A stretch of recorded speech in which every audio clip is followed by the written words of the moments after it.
Bonjour à tous et à toutes. Une vidéo qui sera un peu brouillonne, mais elle doit être brouillonne parce que les idées que je vais exprimer, elles sont globalement justes, mais approximativement justes. Donc c'est une approximation de la réalité. Je ne suis pas capable de faire mieux, mais c'est quelque chose dont il faut comprendre la grande tendance, hein, voilà. Alors, des personnes comme vous et moi, parce que je suppose que si vous me regardez, vous êtes un peu, si je puis dire, comme moi, vivent une vie vraiment très difficile, hein, il faut dire ce qui est. Enfin, très difficile, il faut relativiser, évidemment. On n'est pas aux États-Unis où les gens sont torturés légalement, trucidés légalement, martyrisés légalement, hein, comme on l'a vu dernièrement. Vous avez peut-être regardé ma vidéo sur l'épouvantable exécution capitale qui a eu lieu aux USA en Alabama. Donc, on est quand même content, hein. Moi, je relativise mes problèmes grâce à ça, hein. Quand on est comme moi, quand on est comme vous, plutôt très sensible, en fait, on a une grande sensibilité. Malheureusement, je n'ai pas une grande intelligence. Peut-être que je m'en serais sorti dans ce cas-là, mieux que je m'en sors actuellement. Une intelligence moyenne et une sensibilité très très affûtée. Et d'ailleurs, j'ouvre une petite parenthèse, je me suis reconnu quand j'ai entendu parler Isabelle Aubray. À part que moi, je suis un peu aigri, elle ne l'est pas, mais une émotion permanente qui est là quand elle s'exprime, hein. Et moi, je suis proche de ça. Voilà.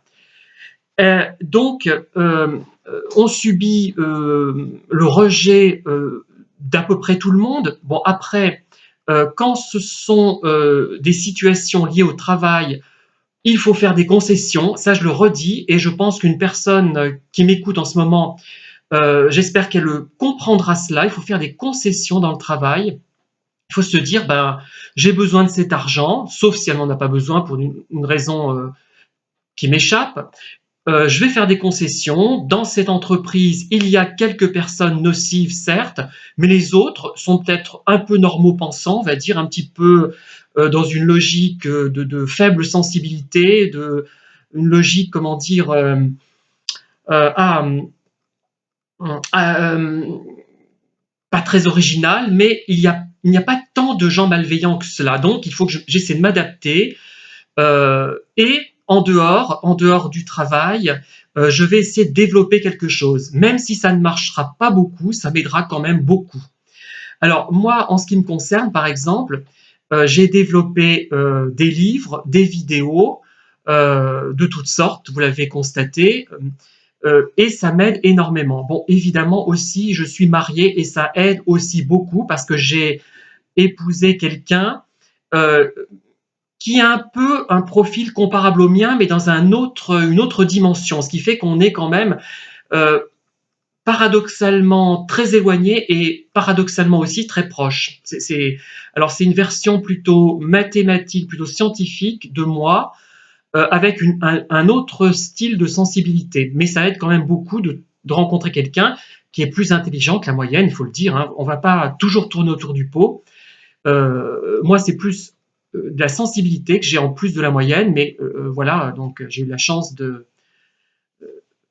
cette chance-là, au moins. Bon, après, la personne idéale n'existe pas, je ne suis pas la personne idéale non plus, hein, pour personne. Voilà. Donc il y a ça, et c'est vrai que je pâtis, il faut le dire, hein, mais ça j'ai envie de le souligner, d'un problème qui a été souligné notamment par Muriel Robin, hein, par rapport à l'homophobie, une homophobie rampante, qui ne s'avoue pas comme telle, je la subis dans les contacts, je subis le sexisme, parce que moi je n'ai pas la même idée de ce que doit être un homme, même si j'ai intégré des caractéristiques de comportement qui sont liées à l'homme et que j'essaie de mettre en pratique, enfin spontanément, je l'ai assimilé au fil des années, et quand je vois quelqu'un qui dépasse un peu trop ces normes d'homme, en fait, masculine, je tique un peu moi aussi, c'est dire, vous voyez, même moi, quelqu'un qui serait trop hors des normes masculines, ça va m'embarrasser un moment, mais je me fous une claque parce que je subis ça moi aussi. Mais vous voyez, enfin, je reste quand même, même moi, qui me plains sans arrêt de l'homophobie, j'arrive à ne pas adhérer à certaines versions de l'homme qui sont trop proches de la femme, à mon avis, et qui ne me correspondent pas, mais je me reprends, je dis, et je fréquente ces gens sans problème. Je veux dire, je ne vais pas les rejeter, je ne vais pas les juger, et je me dis, c'est peut-être eux qui ont raison, peut-être que moi, si je m'étais construit différemment, je ne sais pas, je me mettrais du vernis aux ongles, je me maquillerais, je ne sais pas. Pourquoi pas? On n'a pas à juger ce que font les autres, ça ne dérange personne à partir du moment où ces personnes sont agréables, ne sont pas trop pénibles à supporter au quotidien, il n'y a pas de problème. Il faut vraiment qu'on laisse les gens faire ce qu'ils veulent. Moi, je prends cet exemple, ce côté homo très qui prend vraiment les normes féminines. Moi, j'ai pris certaines normes féminines sur le plan des couleurs, par exemple, mais pas sur le plan des formes. J'aime la sobriété, j'aime masculine, qui nous a été inculquée. Peut-être que c'est un défaut, je n'en sais rien, peu importe. Mais en tout cas, je pourrais très bien, bon, a priori, je suis plus attiré par des hommes plutôt classiques dans mon genre, hein, finalement. Même si je ne suis pas d'une grande virilité, j'aime ce qui est plutôt classique. Mais je peux très bien, un jour, me prendre de passion pour quelqu'un qui ne correspond pas du tout à ça, qui se met du vernis aux ongles, voire du rouge à lèvres, j'en sais rien, même quelqu'un de transgenre, je n'en sais rien et je m'autorise à le faire. Enfin, je suis marié donc je ne peux pas le faire, mais si j'étais seul, je m'autoriserais à le faire. Je n'ai pas envie de me mettre des barrages, des barrières. Voilà, tout simplement. Donc, j'ai un peu fait des digressions, mais c'est pas, c'est dans le sujet. Hein. Donc, nous vivons tellement un rejet, tellement une sorte d'ostracisme. Hein, je sais pas, c'est le terme que j'emploie. Et d'ailleurs, je vais traiter d'un monument hein, de la région qui est comme moi. Je me suis un peu assimilé à ce monument. Quelqu'un qui est rejeté, qui n'est pas accepté, qui n'est pas apprécié. Je prends l'exemple de mes livres sur le cimetière Saint-Jean. Il est aberrant qu'il y ait à ce jour, pour le 2e volume, seulement 7 ventes. Voilà. J'en ai compté 7. C'est incroyable, il y a un problème. Il y a un problème, soit des habitants de tiers, il y a pourtant 11 000 ou 12 000 habitants.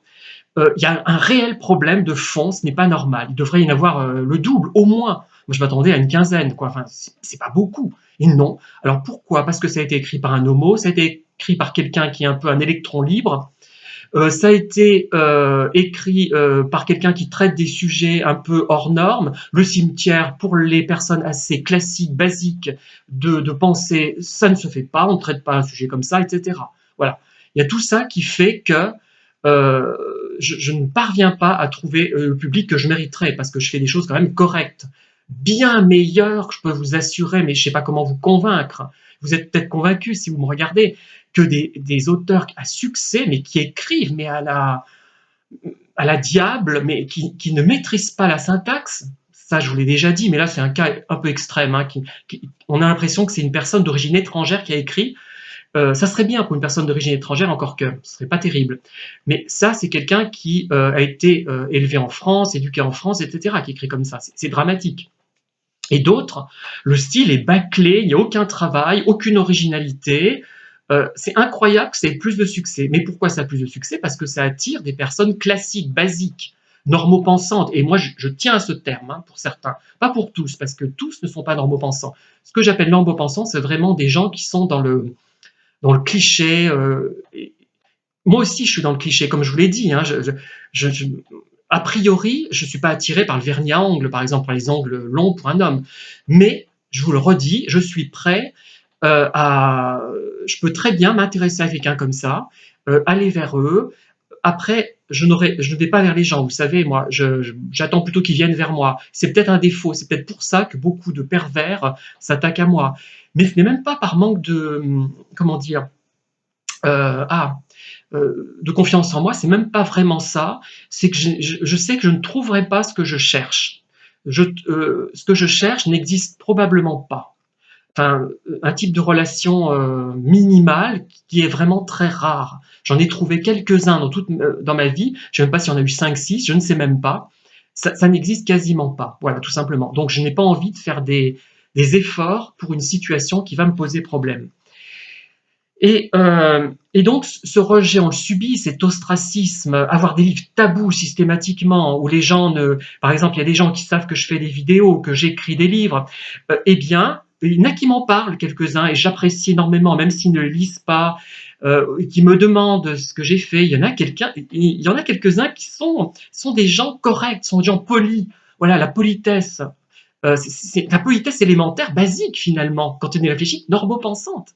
Il y a des gens qui ont acquis cette partie normopensante positive de politesse, qui s'interrogent. Bon, ça ne dure pas très longtemps, mais c'est gentil, on apprécie.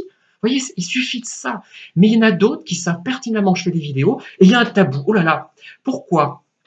Alors, pourquoi? Parce que je transgresse terriblement. À la limite, je me présenterai nu au centre-ville ou en maillot de bain. Ça serait pas très beau en ce moment parce que je bouffe. Mais ça choquerait moins parce que ça serait plus dans les normes. Et moi, ce que je fais en faisant des danses tout en ne sachant pas vraiment bien danser, en chantant tout en ne sachant pas vraiment bien chanter, ça transgresse des normes. Un homme ne fait pas ça. En plus, je chante des chansons de femmes. Je transgresse à fond. Et c'est plus choquant, cette transgression faite par quelqu'un qui s'habille de façon très classique et très classique, qui fait très sérieux, qui fait très finalement dans la norme. À un moment donné, j'étais harponné par les ultra-catholiques, hein, faut le savoir. Euh, voilà, ça correspond à et ça transgresse plus que quelqu'un qui, par exemple, tiens, je serais un violeur de femmes, ça choquerait moins que ce que je fais. Enfin, j'exagère un petit peu là quand même. Mais c'est fou. On est vraiment dans une société figée et en fait, apparemment, en apparence, la société évolue, mais en fait, c'est faux. C'est juste un vernis. Elle n'évolue pas en profondeur encore, mais ça viendra. Et donc, moi, j'ai envie de dire à ces personnes et à quelques personnes en particulier, mais je vais rester flou pour pas qu'on voit à qui je fais allusion et je n'ai pas envie de désigner la personne, c'est pas ça. Elle se reconnaîtra de toute façon. J'ai envie de lui dire, dans le travail, ce sont des conseils, c'est très désagréable de se faire des conseils, mais je suis plus âgé qu'elle finalement, je peux me permettre. Hein. Allez, on va être normopensant cette fois. Dans le travail, il faut faire des concessions et on se rend compte que finalement, quand on les fait, on a un retour parfois quand même, un petit retour, et les gens tiennent compte un petit peu de vous. Moi, j'ai remarqué ça. Bon, après, il y a quelques personnes très nocives contre lesquelles on ne peut rien. Voilà, ça, on n'y peut rien. Et si les personnes veulent trouver du travail, il faut faire ces concessions, il faut garder son originalité et dans le travail, un peu mettre quelque chose par-dessus. Mais de toute façon, ça se verra. Mais il y a des gens quand même qui vont vous apprécier, qui vont vous comprendre. C'est-à-dire que c'est des gens, on va dire, qui sont pas loin d'aller dans votre sens, c'est-à-dire qu'ils sont pas loin de flancher et de mettre en exergue finalement leur vraie personnalité, j'ai envie de dire. Il y a normopensant et normopensant, mais j'ai pas d'autres termes, donc je l'utilise, tant pis si ça choque, je m'en fous. Mais il y en a qui sont quand même, qui ont conscience, qui reconnaissent des gens comme nous, qui vont se dire, mais oui, il n'a pas le même mode de vie que moi, mais c'est louable quand même. Je voudrais bien faire pareil, je ne le fais pas. Peut-être qu'un jour je ferai comme lui, etc. Voilà. Et peut-être que je m'exhiberai alors que je sais pas vraiment bien danser, alors que je sais pas vraiment bien chanter, je m'autoriserai à faire tout ça. Alors, donc, je dirais à ces personnes, écrivez, par exemple, écrivez sur les thèmes, d'ailleurs certaines le font déjà, écrivez sur les thèmes qui vous tiennent à cœur. Alors là, vous pouvez me faire concurrence, ça ne me gêne pas du tout, au contraire, j'ai envie d'être concurrencé par des gens intelligents qui valent la peine, pas par des crétins euh, qui racontent des choses d'une banalité consternante, qui s'adressent peut-être à un public consternant, qui achètent des voix, qui achètent des abonnés, parce que les chiffres qu'on voit ne sont pas normaux, ce n'est pas normal qu'il y ait autant de vues, donc ce sont des achats d'abonnés, même si YouTube nous dit que ce n'est pas que c'est pas bien, c'est autorisé, voilà. Donc c'est ça qui me gêne, d'être concurrencé par des crétins. Ça, j'ai du mal. Je le dis franchement. Comme je cite personne, vous n'aurez pas.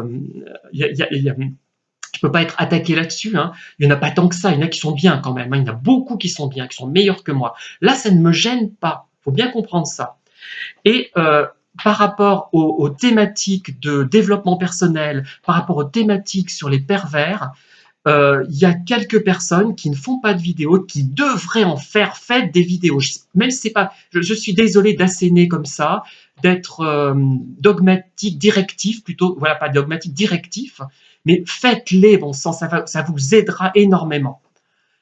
Et en plus, je pense à quelques personnes, je dis quelques, comme ça, je dis pas qui en plus ont un physique qui passera très bien à la caméra, mieux que le mien, parce que je recite Muriel Robin, quand on n'est pas pénétrable, on n'est rien. Quand on est vieux, quand on est homo, déjà quand on est homo, on intéresse une portion très faible de la population, hein, forcément.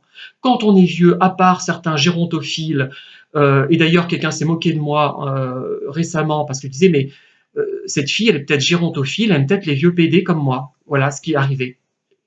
Je parlais d'une personne hein, qui ne regarde, enfin je ne sais pas si elle regarde mes vidéos, que j'ai croisée au cours de ma carrière professionnelle, hein, et on m'a ri au nez. Preuve que bon, c'est pas très gentil pour moi, mais ça existe, à part ça, évidemment. Mais là, il y a quelque chose d'un peu malsain qui intervient, et ça ne me plaît pas beaucoup. En fait, euh, je parle beaucoup, mais c'est vraiment important comme vidéo, hein. Elle est forcément à bâton rompu. Euh, et donc, quand on n'entre pas dans ces normes de jeunesse, d'hétérosexualité, eh bien, on intéresse une portion très limitée de la population. Il faut le savoir. Et en plus, quand on est original comme moi, alors là, c'est cuit. Hein, voilà. Donc, c'est un enterrement de première classe avec les chevaux harnachés. Hein, voilà, comme autrefois. Euh, donc, je dirais à ces personnes, écrivez des livres, publiez-les sur Amazon. Alors n'utilisez pas Lulu parce qu'il y a un gros problème avec la distribution globale en ce moment. Je me bats avec ça. Hein. Bon, après, voilà, par exemple. Hein, et ça peut marcher. Un livre de développement personnel qui tient la route, qui est bien, ça peut marcher. Alors ce qui marche, ce sont des livres soit de bécasse, soit des livres vraiment qui vont aborder un thème, je dirais, un peu répandu, un peu classique, mais bien fait. Voilà. Donc, ça marche, ça peut marcher. Vraiment, faites ça, mon sang. Bon, certains le font déjà. Faites des vidéos, là je le redis, hein, je l'ai déjà dit, mais faites des vidéos pour les raisons que j'ai explicitées. Ce n'est pas difficile, ça ne demande pas beaucoup d'investissement. Bon, après, il faut faire mieux que moi, peut-être faire des choses plus commerciales. Mais tel que je connais ces personnes, ça sera, si c'est trop commercial, ça ne leur conviendra pas. Il faut que ce soit spontané. Aborder un thème lors d'une vidéo. Et là, au moins, j'aurai une concurrence intelligente. J'aurai pas des crétins qui racontent des banalités que même moi, quand je connaissais pas les sujets, je savais dire. Je savais, voilà. Non. Voilà. Au moins, il y aura une concurrence qui vaudra le coup. Ouais. Et aussi, faites des vidéos de danse, de chant, donc développement personnel, pervers narcissique, tout. Et ça va vous aider énormément par rapport au reste. C'est-à-dire que vous verrez les choses déjà différemment. Moi, la vie me pèse, mais grâce à ça, en partie, hein, il y a aussi le fait que je ne suis pas seul. Quand je serai seul, ça sera beaucoup plus difficile. Si un jour je suis, hein, je ne sais pas comment ça se passera. Mais ça m'a énormément aidé. Et chaque matin, chaque soir, je suis découragé. Je dis franchement, je n'en peux plus. Je me dis, mais entre les problèmes avec lulu.com, la distribution qui ne se fait pas, entre l'absence d'avis sur mes livres, entre les avis négatifs, après avoir subi un ostracisme par rapport à mes productions qui devraient pourtant intéresser un nombre non pas énorme de personnes, mais un certain nombre, ce n'est pas certainement pas génial, c'est sûr, mais quand même, enfin, je ne peux pas y croire, moi. Donc, il y a vraiment un. Voilà. Eh bien, le matin, je repars, je me dis, mais si, on va continuer, je continue, ça m'aide, je continue d'ailleurs un nouveau livre, je ne me laisse pas décourager par la méchanceté de mon entourage, et la meilleure manière finalement de lutter contre ces gens qui nous enquiquinent, qui nous empoisonnent, qui sont indifférents volontairement avec nous pour nous faire effectivement souffrir dans certains cas. Dans d'autres cas, ils sont tellement indifférents que nous n'existons même pas pour eux. Ils sont tellement bêtes dans certains cas qu'un livre, pour eux, ça ne représente rien dans certains cas. Il y a aussi des gens très intelligents qui sont très manuels aussi et qui n'adhèrent pas au livre. Ça, c'est autre chose. Hein. Celui-là, je ne leur en veux pas. Voilà, c'est autre chose. C'est un autre problème, si je puis dire. Voilà. Et vraiment, faites ça. Et moi, j'ai envie cette fois que cette vidéo soit une vidéo de conseil aux personnes comme moi. Euh, vous rencontrerez bien des bois, mais ça vous donnera un espoir jusqu'à la fin de votre vie, je dirais. Chaque matin, on repart, et puis finalement, de temps en temps, on a une personne réceptive. Vous voyez, c'est mieux que de ne rien faire. Ne restez pas dans votre coin, faites des concessions au travail. Ne les faites pas, par contre, dans la vie de tous les jours. Je dirais que là, il faut en faire moins, le moins possible. Voilà. Voilà, désolé, cette vidéo est très directive, mais je la fais, je m'en fous après tout. Hein. Elle sera prise comme elle devra être prise. Et en tout cas, je vous dis à très bientôt pour de nouvelles vidéos. Merci de m'avoir écouté.